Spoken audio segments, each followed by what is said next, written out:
শুভ রাত্রি বন্ধুরা। এ দেখো মাঝে মাঝেই কিন্তু শিলিগুড়িতে বৃষ্টি হচ্ছে, তারপর আবার দেখা যাচ্ছে প্রচণ্ড রৌদ্রে চারিদিক একদম গরম হয়ে উঠছে। তো দেখো বৃষ্টির জল পেয়ে উদ্ভিদ যেন তার সজীবতা ফিরে পেয়েছে। এই বৃষ্টির জল কিছুটা হলেও মাটিকে সিক্ত করেছে।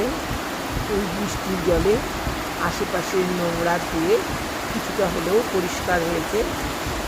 এই বৃষ্টি আমাদের মনে কিছুটা হলেও প্রশান্তি এনে দিয়েছে, কারণ প্রচণ্ড এই দাবদাহে মানুষ, পশু পাখি সবাই কিন্তু ভীষণ কষ্ট পাচ্ছিল।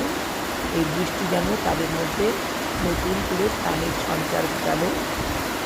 বৃষ্টি হওয়ার ফলে চাষিদের মনেও কিন্তু আনন্দ জেগেছে, কারণ এই সময় কিন্তু ধানের চারা বপন করা হয়। এই বৃষ্টি আমাদের অনেকই উপকার করে, এর উপকারের কথা আমাকে বলে শেষ করা যাবে না। তা যাই হোক, তোমরা সবাই ভালো থেকো, সুস্থ থেকো। টাটা। আবার দেখা হবে তোমাদের সঙ্গে অন্য কোনো ভিডিও নিয়ে।